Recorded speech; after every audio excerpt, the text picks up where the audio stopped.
de Dios y de la patria se abre la sesión.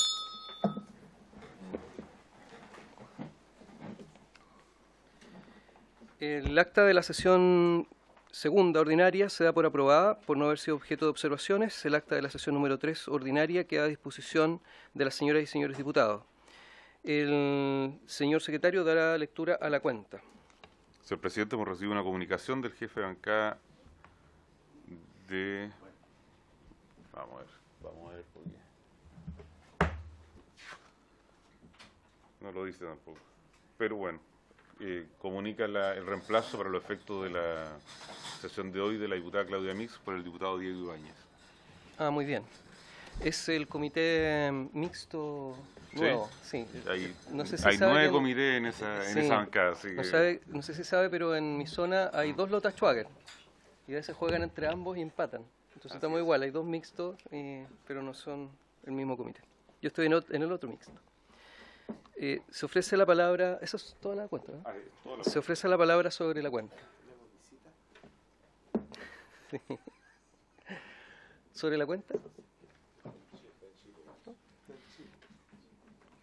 Muy bien, entramos entonces en el orden del día. Esta sesión tiene por objeto recibir en audiencia al médico señor André Chernichen Barlamot, ¿sí?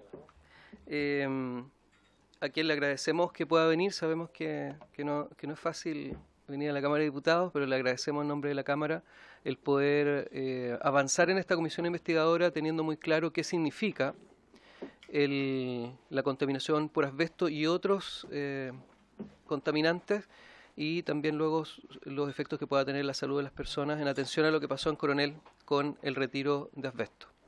Así que, sin más trámite, le damos la palabra, doctor, y le agradecemos por haber venido. Bueno, muy buenos días a todos y muchas gracias por esta invitación. Su micrófono, por favor. ¿Es ese? Y tiene que apretar el botón negro que está en la base del micrófono. Ya. Bueno, muy buenos días a todos y gracias por la invitación. Yo me voy a referir al problema de Bocaminas y de Coronel, pero relatando primero cuáles son los compuestos que se emiten. Y no es solo asbesto, hay varios otros componentes tóxicos que hay. Y la segunda parte quiero referirme a los efectos en salud que se produce, pero por cada uno por separado, porque cada compuesto químico produce efectos muy diferentes y además depende mucho la edad en la cual se produce la exposición, que en alguna edad puede ser muy peligroso, a otros no tanto. Por lo tanto, viendo, aquí vemos, si se puede bajar un poco la luz para poder ver. Todo lo que puede bajar. O aquí, por la televisión. Lo manejan desde fuera. Ya. Pero se ve. Bueno, aquí está Bocaminas, y entonces los agentes contaminantes son principalmente asbesto. Aquí estoy marcando con una letra A todos los que son provocados solamente por Bocaminas, y con la letra B los que son provocados por otros procesos industriales. Entonces tenemos arsénico, níquel, mercurio, cadmio, material particulado PM2 y 10, dióxido de azufre, benzopireno, hidrocarburos policíclicos aromáticos, dioxinas, furanos, PCB, que son los policlorobifenilos, plomo y otros. Ahora, a PCB me puse 2 veces A, una más grande, porque lo que contamina y lo que está en el polvo es una cantidad menor, pero suponiendo, voy a referirme más tarde, que se ha enterrado en una parte gran cantidad de PCB, que eso puede ser liberado en cualquier momento, y entonces eso se lleva una cantidad y un daño mucho mayor.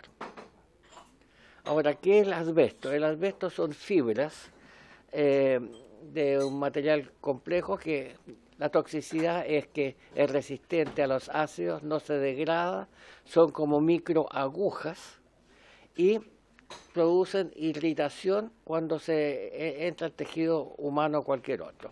Y entonces, cuando entra en el pulmón, quedan clavados en los bronquios y los alvéolos. Lo que queda en los bronquios puede producir en el largo plazo, en meses o años, cáncer broncopulmonar.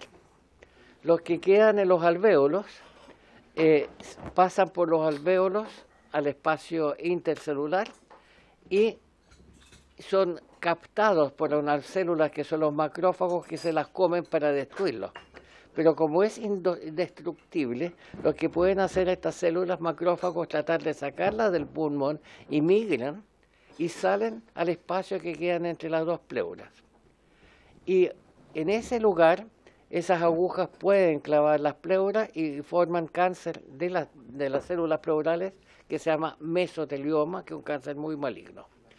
Y que a diferencia del cáncer broncopulmonar, que tiene muchas otras causas, o sea, hay que empezar a investigar cuando hay mucho cáncer bronquial, si es asbesto, si es arsénico, si es tabaquismo, etcétera. Hay muchas causas, pero el mesotelioma es una, es solamente asbesto. Por lo tanto, cuando existen los dos, se sabe que el del pulmón también probablemente ha sido causado por asbesto.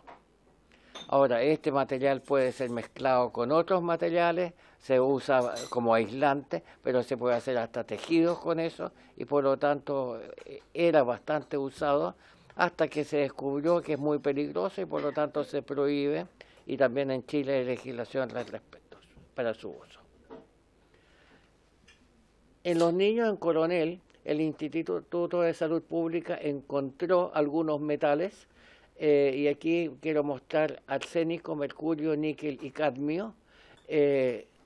Encontró en los niños y hay algunas concentraciones, digamos, y ve dentro de qué edad, voy a pasar rápido en honor al tiempo, pero esto va a quedar acá para que lo tengan ustedes para cada uno de estos metales. Ahora, el níquel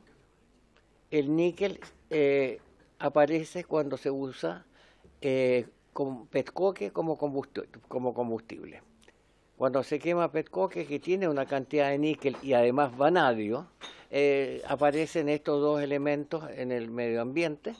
El níquel produce cáncer, bueno, el vanadio también produce una serie de efectos bioquímicos, pero cuando se quema petcoque, aparecen también dioxinas, furanos y policlorobifenilos, que nadie los ha investigado en Coronel y es muy alto el costo de verificar dónde hay dioxinas y cuánto hay, pero uno puede suponer que si hay níquel, que deben haber dioxinas también que producen su efecto.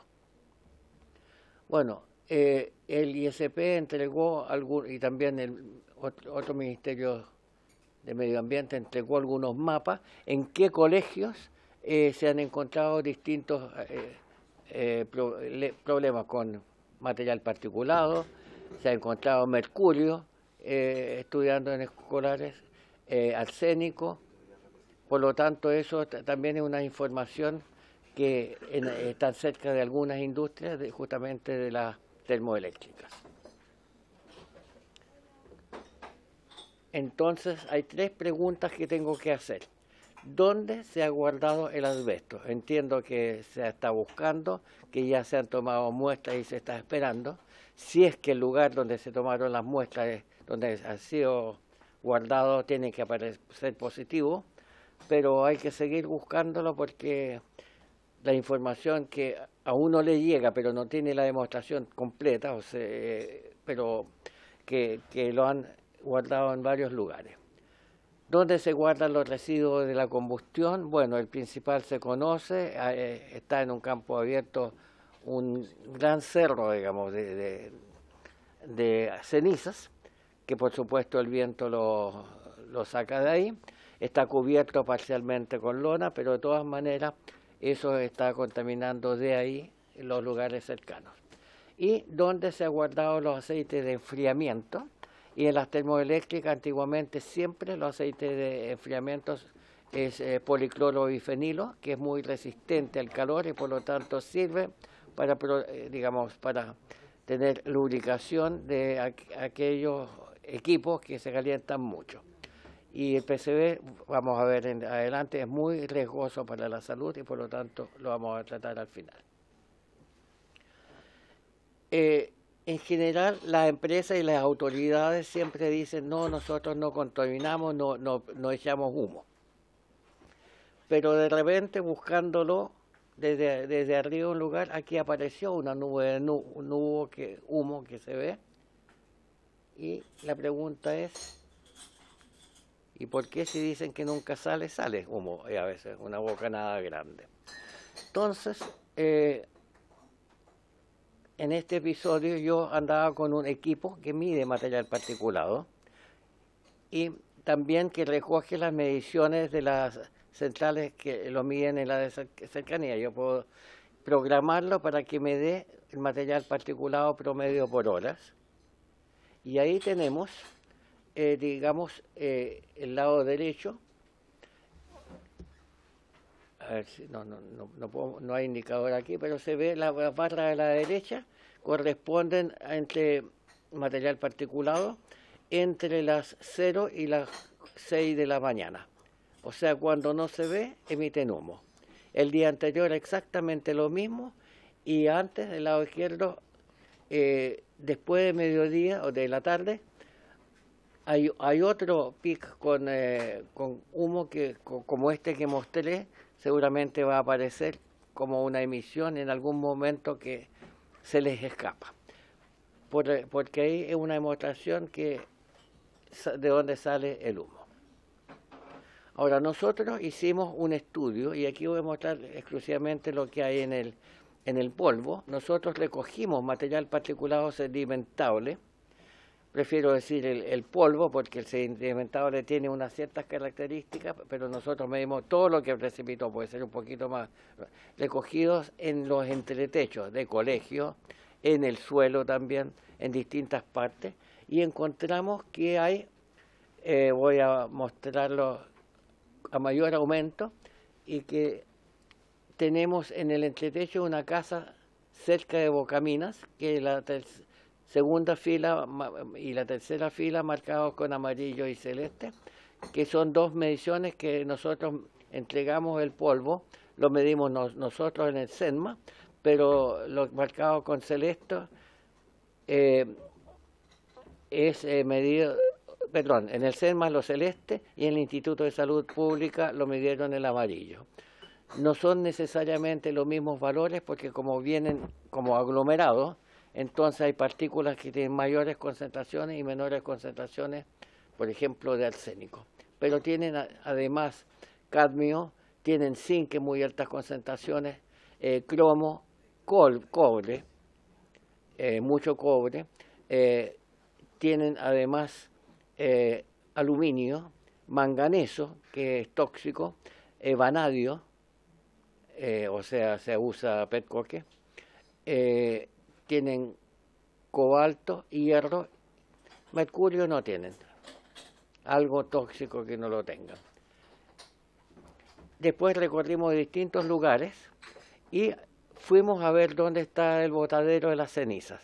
Había muchas guardias ahí para que nadie se metiera, nadie sacara muestras de alguna manera ilegítimas en terreno privado, como se sabía que el colegio médico iba a tomar muestras, hasta que llegamos al mismo portón con guardias incluidos y hace un rato había entrado un camión y cuando entra un camión con ceniza ellos tienen que hacer el lavado del camión a la misma entrada, eso está en el informe que ellos escriben, y por lo tanto el agua del lavado con el material particulado salía para afuera.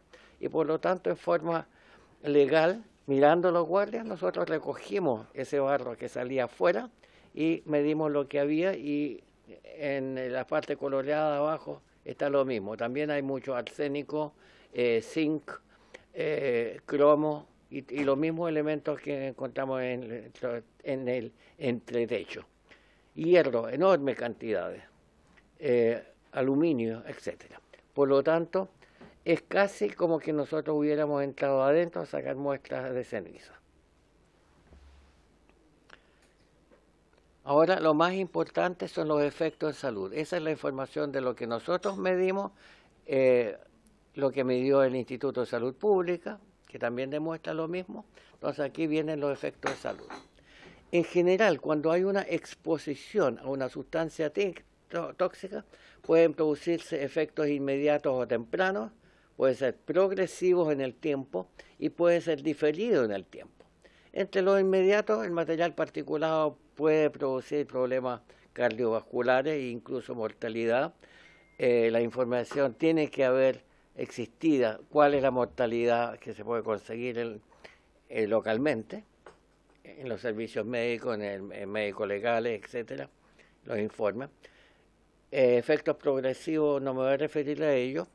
Y los efectos diferidos en el tiempo es el cáncer, es la asbestosis, que es daño orgánico, que se produce un aumento de fibra en el pulmón, mutaciones, que es grave si se producen las células germinales en los espermatozoides o en los óvulos, porque significa daño genético que va a aparecer en las próximas generaciones, malformaciones fetales y imprinting, que vamos a explicar más tarde qué es lo que es. Entre el cáncer hay un concepto muy importante que hay que saber. Cada compuesto químico produce su propio tipo de cáncer. No existen, o casi no existen, agentes carcinógenos que produzcan cualquier cáncer. El arsénico produce cáncer broncopulmonar, cáncer a la piel, a la vejiga, al riñón y vías urinarias y al hígado. Los son más frecuentes el del pulmón y de la vejiga. El cáncer del pulmón es producido por muchos otros contaminantes, por lo tanto, en Cien Coronel o en cualquier otra parte nosotros encontramos más cáncer pulmonar, pueden haber muchas otras causas.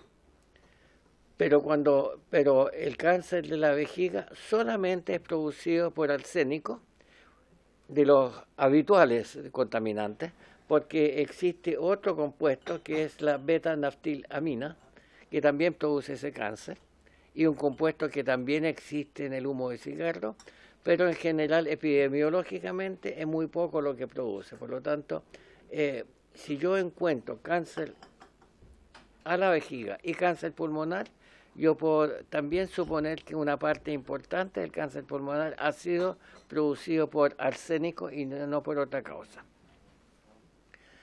El asbesto produce cáncer del pulmón, el broncogénico igual, y producen cáncer de la pleura. Y es el único compuesto que produce cáncer de la pleura o mesotelioma. Cuando hay casos de mesotelioma y hay muchos cánceres pulmonares, uno puede decir con seguridad que muchos, no todos, pero muchos, los cánceres del pulmón son producidos por asbesto. Y tenemos otros compuestos, por ejemplo, el benceno produce leucemia mieloide, el cadmio produce cáncer al pulmón y a la próstata, y ahí tenemos todo un listado, unos cánceres bien específicos, como el cloruro de vinilo, produce un cáncer de los vasos sanguíneos delgados del hígado, el angiosarcoma hepático. Bueno, esto es para lo más importante que hay que conocer, es que cada compuesto tiene sus cánceres. En cáncer del arsénico, lo más claro es en Antofagasta, donde viene del agua de Antofagasta. Y nosotros tenemos aquí en el cuadro, la barra a la derecha, es el contenido de arsénico en el agua potable de Antofagasta entre el año 91 y el 2000, y actualmente está dentro de la norma, que es menos que 10. Y vemos que entre el año 58 y 70 tenemos casi 900 microgramos, y antes teníamos casi 100. Esa gran cantidad es porque faltaba agua, entonces decidieron tomar agua del río Salado, que tiene mucha arsénico, y por eso mezclaban la agua. Entonces eso se traduce en cáncer, que donde no hay arsénico por encima de la norma, por ejemplo en el sur, tenemos menos de 10 casos por 100.000 habitantes al año de muerte por cáncer broncopulmonar, y en Antofagasta tenemos 36, o sea, 4 veces más. Y cáncer a la vejiga, donde tenemos menos que 1,5, por lo general 1 o menos, y tenemos en Antofagasta 10. hay otras curiosidades que a lo mejor a ustedes les llama la atención. En Santiago Oriente hay más cáncer pulmonar, hay 20, y cáncer a la vejiga 3,7. Y eso es por arsénico, que viene de Caletones y se va por la precordillera, y solamente llega al centro de Santiago cuando hay viento de cordillera de día, que es cuando hay una condición meteorológica en la dorsal alta. Y acá tenemos la única información que existe sobre cáncer por comunas, que lo dijo un CEREMI de salud del gobierno Piñera 1, que después de decirlo duró un par de días en el gobierno y lo echaron. Porque justamente se trata de que nadie dé esa información. Pero la información importante que salió que en Tocopilla hay más cáncer de todo tipo que en el resto de la comuna.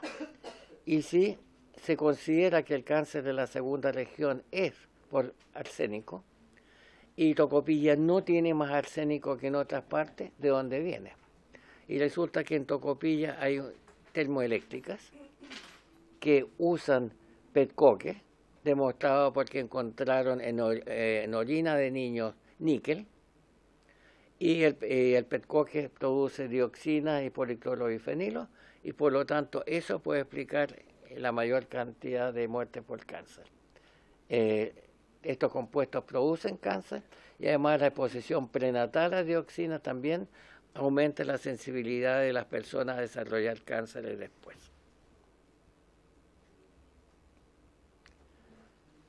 La asbestosis.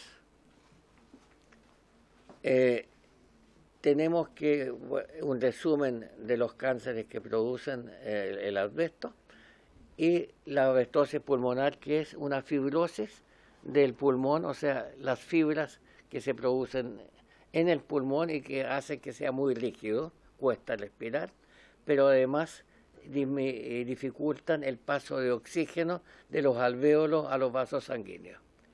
Para el anhídrido carbónico no es problema, porque como es muy soluble, atraviesa de todas maneras, se va, pero el oxígeno entra muy poco. Aquí ustedes ven, no sé si se alcanza a ver algo, las fibras de asbesto vistas al microscopio, que son fluorescentes. Aquí hay otra con mayor aumento. Lamentablemente no se puede ver bien, pero bueno, es lo mejor que se puede mostrar. Ahora, son agujas. Lo que fluoresce, o sea, a la luz ultravioleta se ve, que es invisible la luz, se ve de un color rojizo, fluorescencia de las proteínas que recubren la aguja. O sea, el asbesto fresco no produce nada, pero después con el tiempo se cubre con esto que es fluorescente. Bueno, el concepto importante es que todos los tipos de asbesto producen cáncer. Hay algunos que son menos peligrosos, otros más peligrosos, pero todos causan cáncer.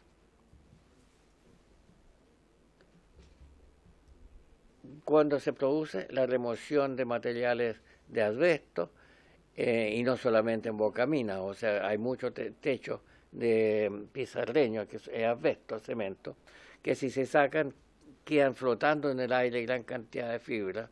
Si uno tiene que clavar un clavo en eso, salen fibras de asbesto cuando se pulen, pero también hay muchos otros materiales de asbesto, con asbesto, incluyendo los frenos para automóviles, que en este momento no necesariamente todos tienen asbesto, pero todavía se usa. Se ha descrito también asbesto que produce cáncer de esófago, estómago, colon, o sea, intestino grueso, laringe, neoplasia de los linfoides, además de las que mencioné.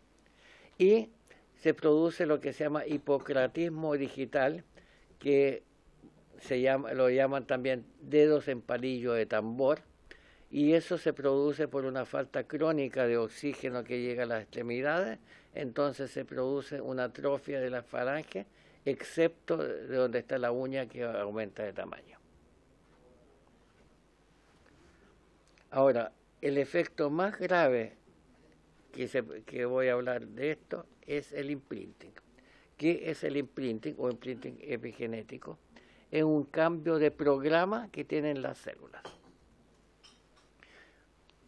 Si nosotros vemos, por ejemplo, que cuando se produce la fecundación y aparecen un grupo de 2 células, 4, 8, etcétera, que tienen el material genético masculino y femenino de los padres, y nosotros de esos grupos de células que se llaman mórula, porque tiene una semejanza con la fruta mora, si uno saca una de esas células y la pone en un animal de experimentación en el útero a cierta distancia de la mórula actual, esta va a desarrollar el animal entero exacto como aquella mórula a la cual le quitamos una célula. Esto significa que la información en qué se puede transformar es completa. Se transforma en todos, va a formar todos los órganos del individuo. Pero a la medida que crece la mórula, ya se invagina, aparecen células de distinto tamaño más adentro que otros que están en la superficie, las células ya se están programando y las células que, por ejemplo, están en la última, si yo saco una de la superficie y la implanto, ya no va a dar todo el animal, va a dar algunos órganos, va a dar, por ejemplo, puede transformarse en piel, pero no puede transformarse en músculo, por ejemplo. Y en el interior cada vez las células se están especializando más. Y en etapas más desarrollo del desarrollo embrionario hay una pérdida progresiva de la potencialidad hasta el destino final de la célula. O sea, si yo saco una célula que produce ácido en el estómago, células oxínticas, y la implanto en cualquier otra parte, adentro, se va a dividir esta célula, pero van a haber otras que igual a las que la originaria y van a producir ácido independiente de donde estén. Ya se programaron para su destino final. Pero todavía falta una programación más, que las células tienen que definir cuántos receptores de cada una de las hormonas que regulan su función van a tener toda la vida. Una explicación, ¿qué es un receptor para hormona o para neurotransmisor? Compárelo con una llave. La hormona es una llave, el receptor es la cerradura. El receptor es la estructura proteica a la cual tiene que unirse la hormona para que cuando la unión es completa y exacta, se produce el efecto que hace la hormona en esa célula. Si el receptor o la hormona es ligeramente distinto, no va a producir el efecto. Puede unirse incompletamente, pero ahí va a impedir que la hormona llegue y va a ser como antihormona. Es como si ustedes le sacan un diente a una llave y la ponen en la cerradura. Entra, pero no abre la puerta y va a impedir, mientras esté adentro, va a impedir que entre una llave buena y va a abrir la puerta, o sea, bloquear el expuesto. Entonces, las células se están programando. ¿Cuándo? Entre el 6º mes de la gestación, o sea, son aproximadamente 3 meses de la vida intrauterina, y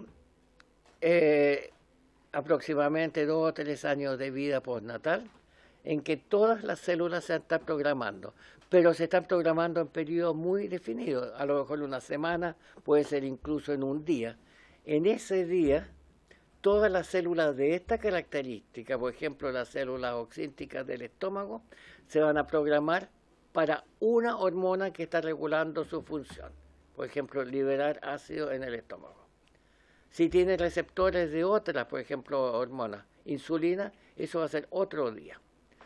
Y cada otra célula, cada tipo de célula tiene su propio periodo, o sea, siempre en ese periodo hay algunas células que se estén programando.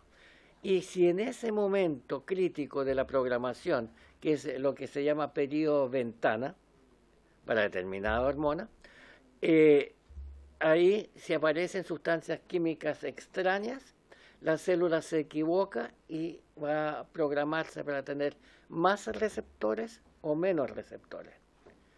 Si se programa para tener menos receptores, supongamos en vez de 50.000 receptores, solamente 5.000 de insulina. ¿Qué va a hacer? Van a hacer el bebé aparentemente normal, no necesita mucho receptor de insulina cuando es niño, llega a la edad adulta joven y en algún momento necesita más receptor para introducir azúcar, o sea, glucosa de la sangre a la célula y le faltan receptores. Y ahí se desencadena la enfermedad que se llama insulina, o sea, la célula no es capaz de retirar glucosa de la sangre para entrar a donde tiene que entrar. Y eso que fue programado por acción de dioxinas, por ejemplo, en el penúltimo mes de la gestación, durante un día preciso, se va a traducir en una enfermedad que se va a desarrollar entre los 20 y 30 años de edad. O sea, las enfermedades de los adultos, muchas, se programan alrededor del nacimiento por el efecto de sustancias químicas que lo afectan.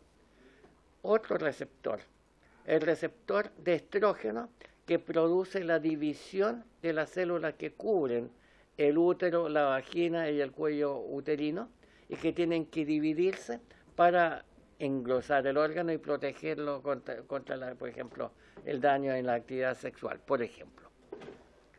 Y lo normal es que los estrógenos hacen que las células se dividen y el epitelio, una capita muy delgada, se engruese para proteger el órgano.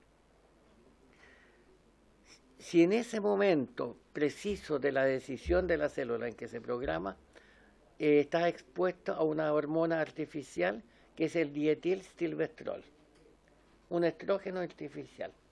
¿Qué es lo que va a pasar en ese momento? Que la célula se va a programar para tener muchos más receptores de estrógeno. Y por lo tanto, y eso se ha visto en el ser humano, en personas, en mujeres que estaban esperando familia y que por algún motivo, sea por indicación médica o por descuido, consumieron en el día preciso una tabletita de dietilstilbestrol. Nace un bebé de sexo femenino, aparentemente normal, tiene muchos más receptores en el tracto genital femenino, pero no importa porque como no hay estrógeno, las células no se dividen, pero llega la pubertad y con los primeros niveles de estrógeno que producen los ovarios en mayor cantidad, las células se empiezan a dividir mucho más porque la célula tiene muchos más receptores, entonces responde más. Bueno, se engruesa más, pero hay un mecanismo para ir eliminando las células que sobran, o sea, no es que va a crecer indefinidamente. Se llama muerte celular programada o apoptosis, o sea, hasta ahí no pasa nada. Pero las células, en vez de dividirse, por ejemplo, cada 48 horas, se dividen cada 12 horas, mucho más rápido. Y cuando se dividen más rápido, la célula no tiene el tiempo necesario para revisar si hay un error de transcripción, o sea, una mutación, para eliminarla, porque lo normal es que al revisar detectas algo, la célula recorte ese pedacito y vuelve a hacer la copia del ADN, pero ahí no tiene tiempo y se pasa una mutación. Y si la mutación es una mutación oncogénica, o sea que está programada para transformar la célula en cancerosa, se forma un tumor y resulta que la exposición prenatal a dietilstilbestrol causa un cáncer cérvico-vaginal de células claras, un cáncer nuevo, antes desconocido, que mata a la mujer y que se produce después de la pubertad y en los primeros 10 o 15 años después, o sea, en algún momento, después de la primera menstruación, o sea, en los inicios de la vida sexual madura. Eso es un cáncer programado por una exposición antes del nacimiento. Y hoy se sabe no solo que la insulina, que se demostró en el ser humano que después en una población donde había mucha dioxina y algunos otros compuestos, hay muchas diabetes. Y este cáncer que ya no se produce porque ya no se usa el dietilstilbestrol. Muchas otras enfermedades que vamos a ver enseguida, con ejemplos, especialmente producidos por aquellos contaminantes que están en Coronel, producen este fenómeno. Los primeros estudios experimentales que mostraron este fenómeno lo hizo el biólogo húngaro Chava, que demostró que la exposición prenatal de animales de experimentación a niveles anormales de hormonas o compuestos parecidos deja una alteración en la acción de la hormona, actúan distintos, y eso es porque cambia el número y la característica de estos receptores.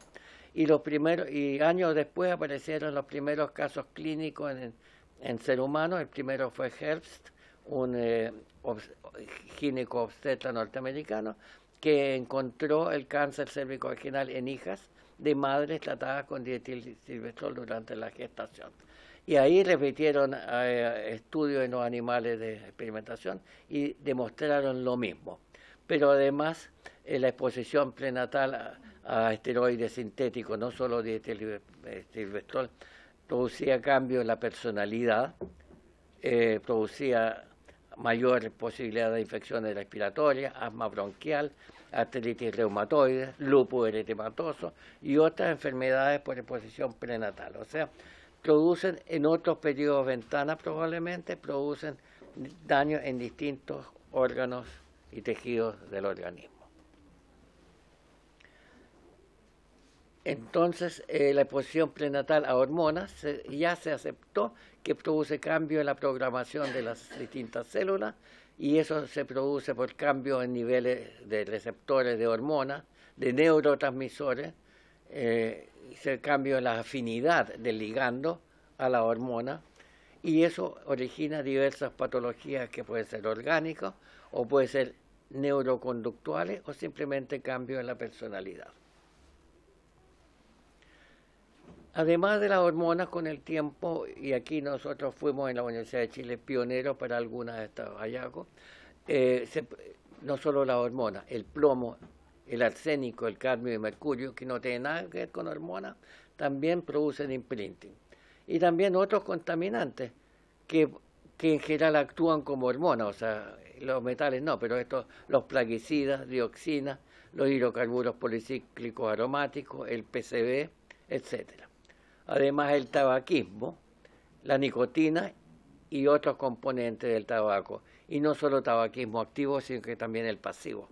O sea, el respirar humo de tabaco produce mucho daño. Componentes naturales y aditivos de los alimentos. Incluso hay algunas hipótesis que la personalidad o características de distintos grupos étnicos pueden ser también influidas por su alimentación, por compuestos químicos que existen. Y se sabe que muchos componentes de los alimentos, cuando son consumidos en exceso, dejan secuelas a la salud. Y por eso lo que se recomienda es variar los alimentos. Entonces, la dosis de cada sustancia tóxica que pueden haber, la toxicidad la hace la dosis. Es producida, se elimina porque se diluyen. Las drogas de abuso, distintos medicamentos, todo esto dejan imprinting. Y lo que yo anoté, tengo aquí hartos trabajos, las innumerables sustancias que no han sido investigadas todavía. Cada vez que aparece un estudio sobre alguna sustancia nueva por imprinting, aparecen efectos de esta naturaleza. Ahora, el arsénico. El arsénico deja alteraciones irreversibles en el aparato respiratorio y aumento de la mortalidad por bronquiectasia, demostrado por Schmidt y colaboradores, con colaboración de algunos investigadores chilenos en Antofagasta. Lo del cáncer se lo mostré, eso no tiene nada que ver con el imprinting.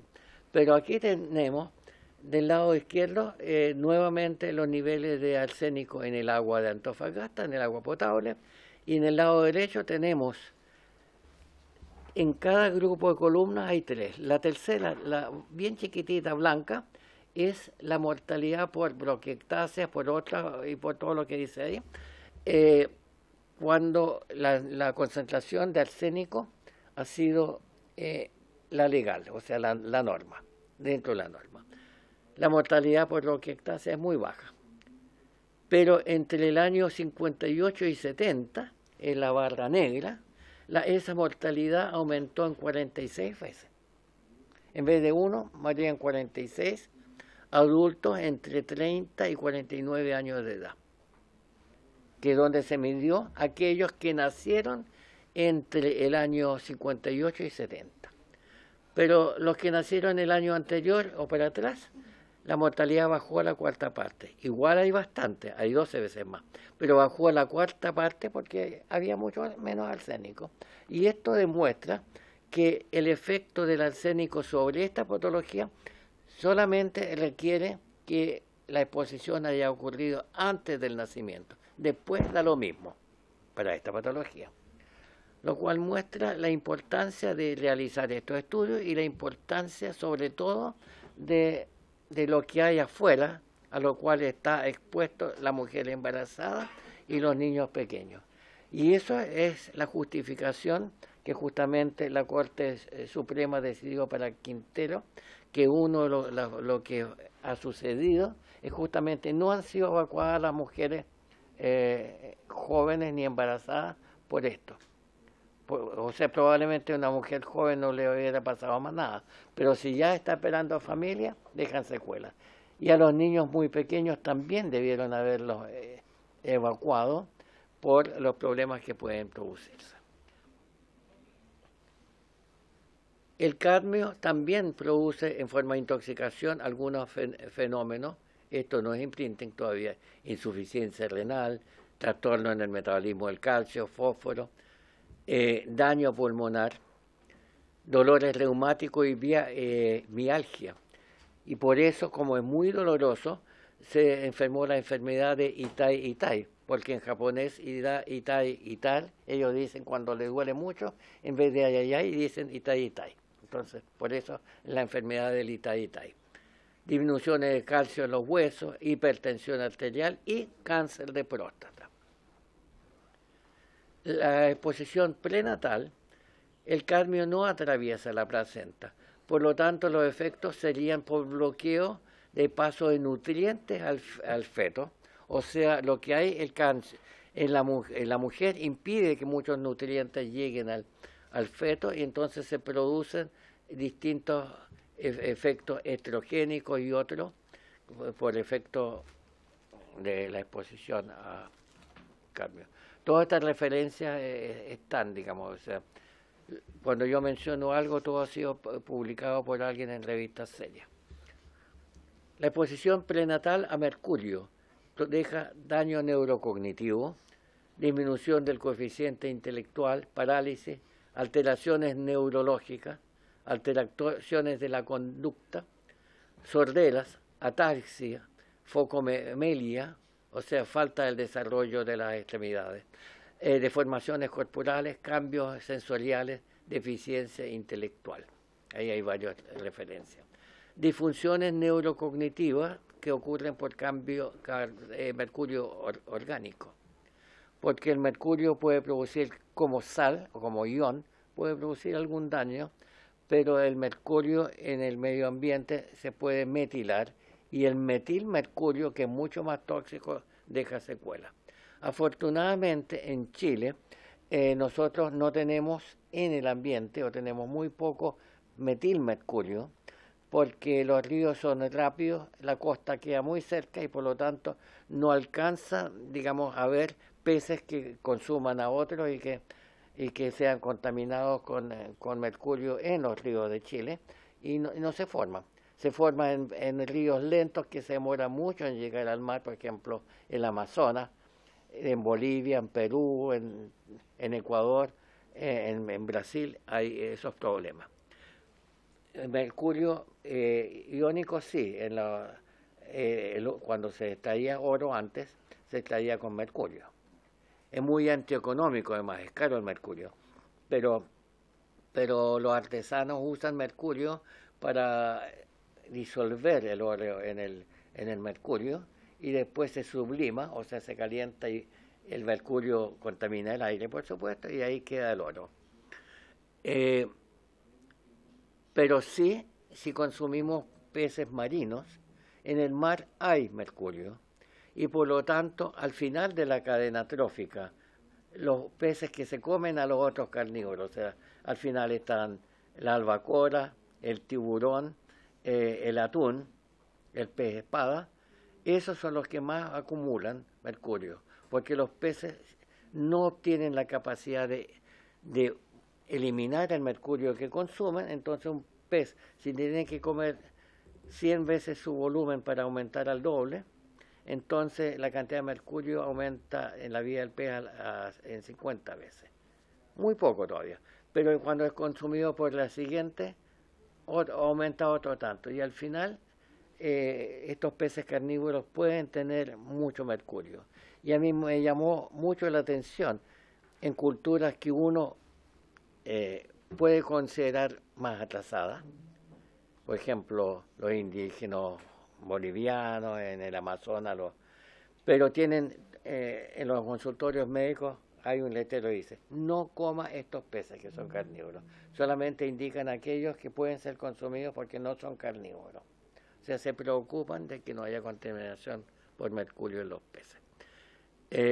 Produce daño a la memoria también, y una relación con alteraciones con espectro autista también produce, pero no es el único que puede producir autismo. El plomo también produce autismo. Y aquí quiero decir claramente, yo no me refiero al mercurio de las vacunas, porque es poco, es mucho menos de lo que si uno se consume uno o dos atunes, es más o menos lo mismo la cantidad de mercurio. Hay que consumirlo bastante para que quede daño, pero por lo menos, y siempre hay que pensar, el hipotético riesgo de mercurio es muchísimo menos que el no ponerse la vacuna y tener enfermedades más graves. O sea, eso hay que tenerlo claro. El níquel. El níquel produce en general en adultos y también en niños dermatitis de contacto, alergia, eczema, sinusitis, anosmia, o sea, se pierde el olfato, puede haber una perforación del tabique nasal y asma. Y es carcinógeno humano, produce cáncer nasal y broncopulmonar. El manganeso, en forma crónica, produce estomatitis, rinitis, o sea, inflamación en la boca, síndrome pulmonar obstructivo y lesiones nerviosas por exposición por 10 a 20 años. En algún momento a mí me pidieron que yo fuera a Argentina a investigar una epidemia que hubo con manganismo, o sea, con Parkinson, pensaban ellos, en una fábrica. Y lo que era, eso fue un aporte chileno a la legislación argentina, que lo que nosotros vimos es que se produce un parkinsonismo por manganeso, que se puede diferenciarse por un examen físico, que cómo se produce la rigidez de una persona con manganismo. Yo tomo haga fuerza, le digo, haga fuerza, y entonces uno puede lograr doblar la mano, pero como rueda de carrete, por etapa. Eso es distinto en el manganismo. Y el manganismo por manganeso, a diferencia de la enfermedad de Parkinson, produce alteraciones de psicosis. La enfermedad de Parkinson nunca hay psicosis, o sea, demencia. Y se puede también diagnosticar, no lo tengo aquí, o sí, no sé.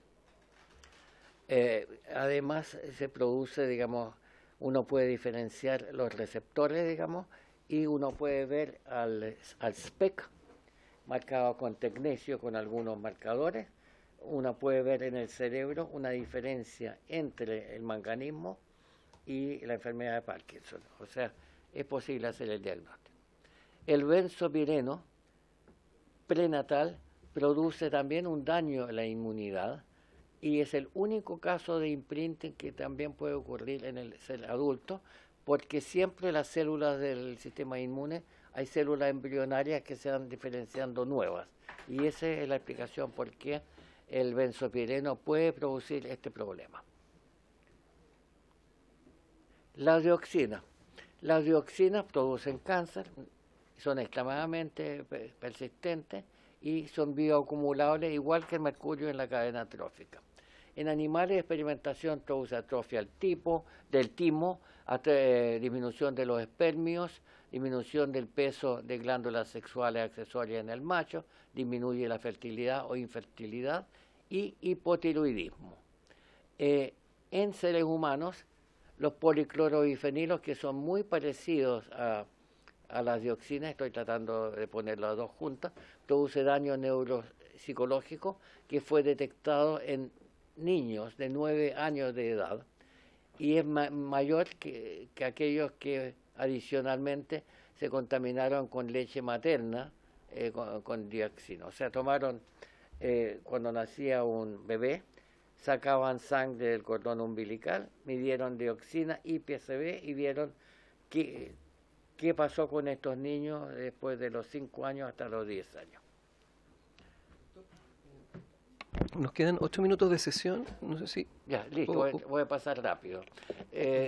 Produce depresión del sistema inmune, el PCB produce una feminización del juego infantil masculino y en las niñas es más masculino, y con dioxina ambos a un juego más femenino, y además altera la característica de los espermios y produce infertilidad por ese característico, y produce alteración de la función pulmonar.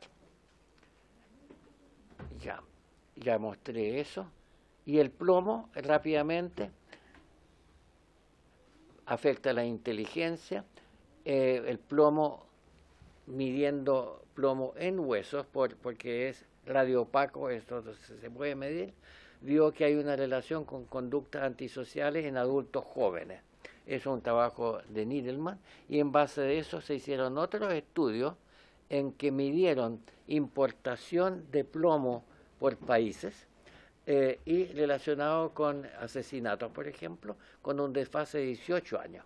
¿Y por qué 18 años? Porque se hizo se vio que el plomo que se importaba tenía relación en plomo en niños, en algunas partes donde se midiera, entonces se usó esto, y se hizo la mejor correlación entre el efecto era a los 18 años de edad, la curva de arriba a la derecha. Ahí tenemos delincuencia, asesinatos con desfase de 21 años en Estados Unidos, en distintos años. La primera parte es plomo en la pintura habitacional y segunda parte es en la pintura. Y esa correlación existe en distintos países europeos, en Estados Unidos, en Australia, etc. O sea, siempre son la misma correlación a los 18 años, lo cual sugiere que es un efecto biológico. No tiene que ver con la estrictez de la norma o la educación. Y además facilita la adicción a drogas de abuso. Ahora, ¿qué falta estudiar? Movilidad por barrio urbano, eso verlo ahí, cáncer por clase tumor, aborto espontáneo, embarazos tubarios, malformaciones fetales y patología pulmonar. Y el tema que quiero mencionar, los nódulos pulmonares, porque tengo alguna referencia que yo no he confirmado, pero que hay una cantidad de nódulos pulmonares en los ex trabajadores, y entonces revisando la bibliografía hay varios trabajos, no muchos, que muestran por tomografía computarizada nódulos pulmonares, y hay una manera de revisar, hacer un seguimiento para saber cuáles son los que se transformaron en cáncer. Y para terminar, numerosas enfermedades de los adultos pueden tener relación con exposición perinatal a agentes inductores de imprinting, y este conocimiento puede facilitar implementar normas más estrictas y eso mejorar la condición de salud de la humanidad. Muchas gracias. Muchas gracias, doctor. Quiero hacer la entrega oficial. Al secretario lo va a recibir. Que es cambios climáticos, que tengo una publicación al respecto. Perdón, no lo escuché bien. De cambios climáticos. Ajá. Quiero hacerle una entrega oficial de este documento. Perfecto. ¿Qué cosa? No aparece la web acá. Sí, se va a ver si entregado acá. En todo caso, aquí queda esto, digamos. Quiero aprovechar de preguntar, dos cosas. Que creo que como faltó una ronda de preguntas, si usted está disponible para una nueva invitación. Por supuesto. Y lo segundo, aprovechando estos minutos, si me permite la comisión, ¿qué relación puede haber con los nódulos que tienen en sus cuerpos y además son palpables los trabajadores que han venido acá a exponer? A uno le pasan el brazo y están llenos de nódulos. Bueno, primero para dar una respuesta habría que hacer una biopsia y verla, porque como científico y como médico no puedo dar un diagnóstico así por un nódulo, todos tenemos algún nódulo. Ahora, si epidemiológicamente hay nódulos de los trabajadores y el resto de la gente no tiene, quiere decir que hay una relación que hay que investigar. Ahora, si es asbesto que entró, que es frecuente que produzca en los tejidos alteraciones, puede inflamar algún ganglio, se producen inflamaciones y también tumores del tejido linfático, puede haber una reacción, pero eso significa que hay que investigarla antes de dar una opinión. Bueno, quedan 3 minutos, ofrezco la palabra.